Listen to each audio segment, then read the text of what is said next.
found means of borrowing a sum of money from some Frenchmen who had lost their ship but saved their effects, and with this he purchased materials for putting his ship in good repair. It does not appear all this while that he had the least design of turning pirate, for near Mahala and Joanna both he met with several Indian ships richly laden, to which he did not offer the least violence, though he was strong enough to have done what he pleased with them, and the first outrage or depredation I find he committed upon mankind was after his repairing his ship and leaving Joanna. He touched at a place called Mabi, upon the Red Sea, where he took some guinea corn from the natives by force. After this he sailed to Bab's Key, a place upon a little island at the entrance of the Red Sea.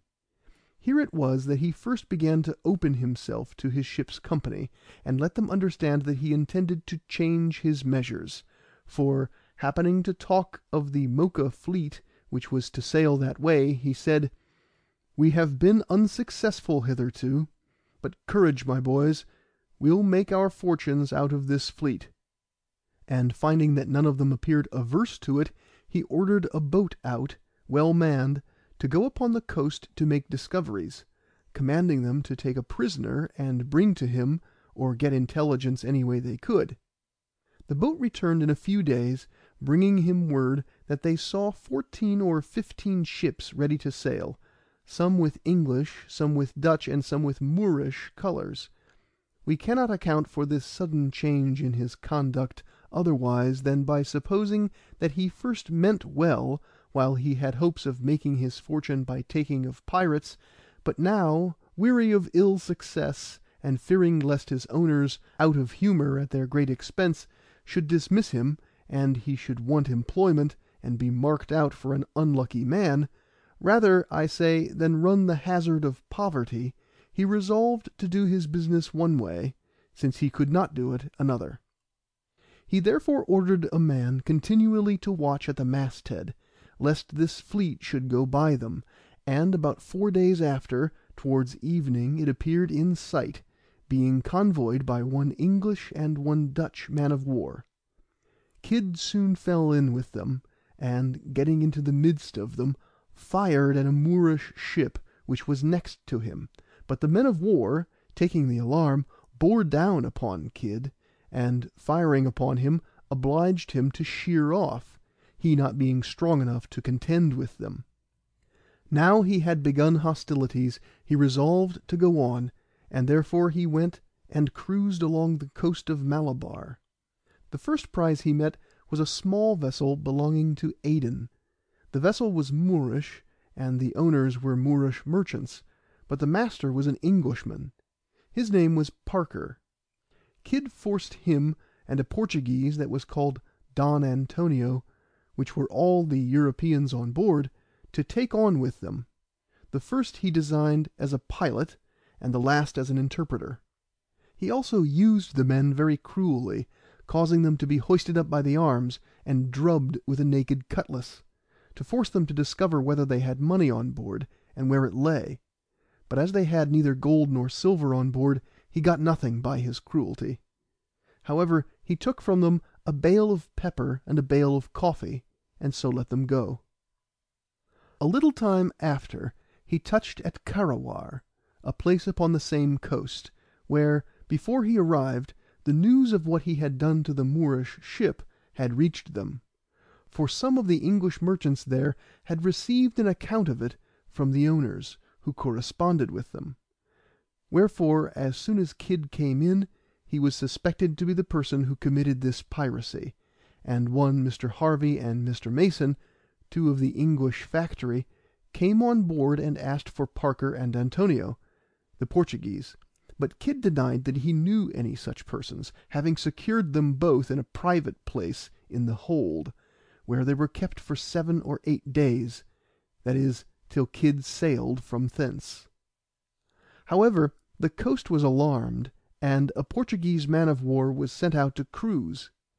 Kidd met with her, and fought her about 6 hours, gallantly enough, but finding her too strong to be taken, he quitted her, for he was able to run away from her when he would. Then he went to a place called Porco, where he watered the ship, and bought a number of hogs of the natives to victual his company.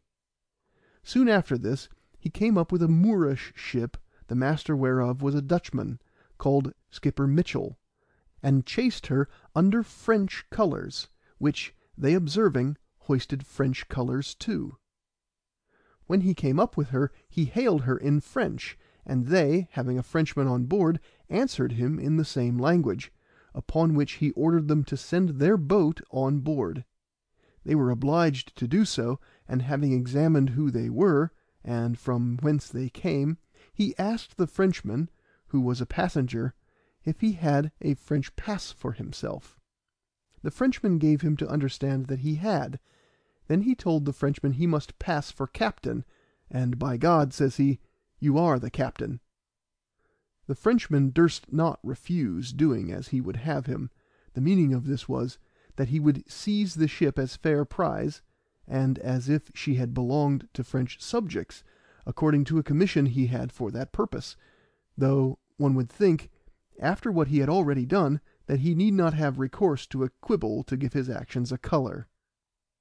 In short, he took the cargo and sold it some time after, yet still he seemed to have some fears upon him lest these proceedings should have a bad end, for, coming up with a Dutch ship some time, when his men thought of nothing but attacking her, Kidd opposed it, upon which a mutiny arose, and the majority being for taking the said ship, and arming themselves to man the boat to go and seize her, he told them, such as did, never should come on board him again, which put an end to the design, so that he kept company with the said ship some time, without offering her any violence.